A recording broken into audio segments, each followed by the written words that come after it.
Where to begin? In high school I had tried mushrooms, but they became so confusing I really knew nothing of their effects and purpose. I have done LSD in the range of 40 to 50 times, and I got to the point where the severe backaches and intense feeling of crappiness the next day were getting old. So, I asked a friend of mine if he knew where I could get some caps, and he came through the next evening. Well, then I proceeded to go to the store.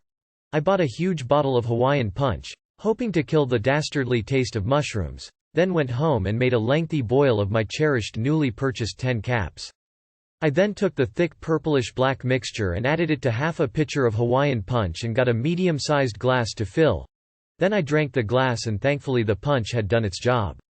No po'o taste. I turned on the stereo and put in my favorite new CD, Tori Amos's To Venus and Back.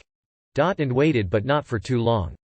After about 45 minutes I began to feel calmly elated. Sounds funny, but you know what I mean. I was so happy and resolutely calm. Such a nice departure from my hectic job. Then I began to see things unlike any acid venture. Things more realistic, less frightening. The whole room I was sitting in, due to the glare from the only lamp in the room, began to ice over in a sheer but noticeable way. It was as if the walls were the surface of a pond and I was inside but outside of the water. Visuals of this nature and many others ensued for several hours, and then I realized that not only were the open-eye visuals amazing, but closing your eyes brought about things even more stunning. I could see stars and the surface of Saturn and the red storm on Jupiter and many other sci-fi related visuals.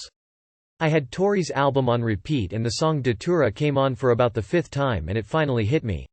I opened my eyes, and to my surprise it had become daylight outside, and I quickly jumped up to claim a space out on the porch swing. I could see the plants outside moving in the breeze at first, and then the wind stopped blowing, but they didn't. They seemed to undulate along with the song and swirl as if they were Mevlevi dancers. But then I began to regain control with visuals, and from then on it was more of a relaxant than anything. It was very calming, and I didn't experience any horrible side effects, except for being generally out of sorts for a few days following. I highly suggest that if you have a stereo with speakers surrounding the room, get To Venus and Back and you will not be disappointed. I am now a huge fan of mushrooms and will continue to enjoy the wild experience I had.